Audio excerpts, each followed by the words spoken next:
তারা 3 দিন হয় তারা মুখে আহার তোলেননি।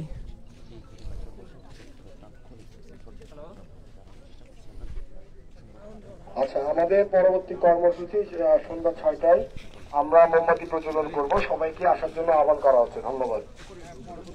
স্থান হচ্ছে গোল চত্বর। সন্ধ্যা 6টার সময় এই গোল চত্বর, সন্ধ্যা 6টায় আমাদের পরবর্তী কর্মসূচি। সবাইকে সরাসরি একটি ঘোষণা দিয়েছে সাধারণ শিক্ষার্থীরা সন্ধ্যা 6টার সময় গোল চত্বরে মোমবাতি মিছিল করবেন।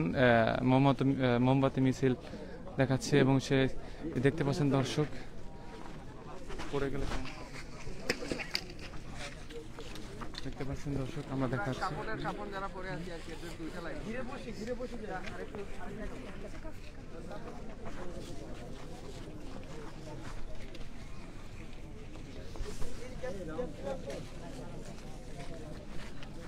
দেখতে পাচ্ছেন দর্শক সরাসরি শিক্ষার্থীরা এই মুহূর্তে যে লাশের যে প্রতিকৃতি বানিয়েছেন বা এখানে একটি যে লাশের যে আসলে তাদের সাধারণ শিক্ষার্থীদের শেষ পরিণতি হচ্ছে মৃত্যু এবং এমনটি তারা দেখাচ্ছেন এখানে। এবং সিলেট বিশ্ববিদ্যালয়ের যে ক্যাম্পাসের মধ্যে যে গোল চত্বরটি সেখানে এখন সাধারণ শিক্ষার্থীরা দেখতে পাচ্ছেন গোল হয়ে তাদের প্রতিবাদটি আরও জোরালো করার জন্য তারা এখানে বসে আছেন এবং ভিসি পদত্যাগ না হওয়া পর্যন্ত তাদের এই আন্দোলন চলবে, মৃত্যু হবে পর্যন্ত তারা থাকবেন মাঠে, এমনটি সাধারণ শিক্ষার্থীর মুখ থেকে আমরা শুনতে পেয়েছি এবং তারা এরকমই আলটিমেটাম দিয়েছেন ভিসির বিরুদ্ধে।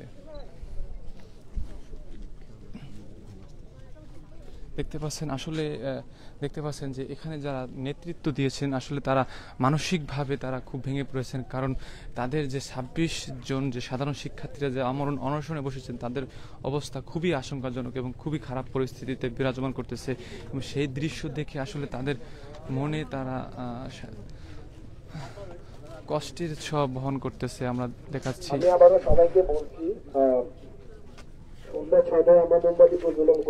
ভিসি ফরিদের পদত্যাগের দাবিতে চলছে তাদের লাগাতার যে আন্দোলন আমরা সেটি দেখাচ্ছি এবং বিকাল 6টায় মোমবাতি প্রজ্বলন হবে। আমরা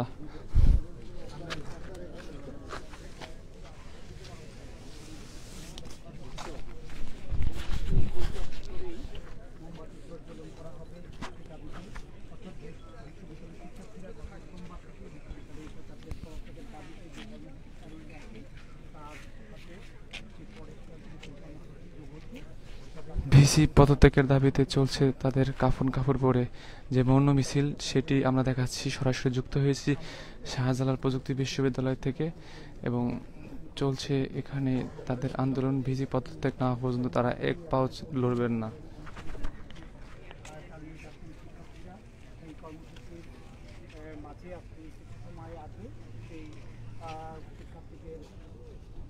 কাপড় পরে মনোমিছিল সমস্ত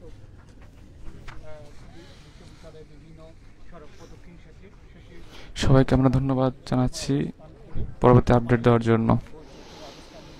পরবর্তী আপডেট পাবেন আমাদের এখান থেকে, আমাদের এটি শেয়ার করে এবং লাইক দিয়ে আমাদের সাথে থাকবেন। সবাইকে ধন্যবাদ।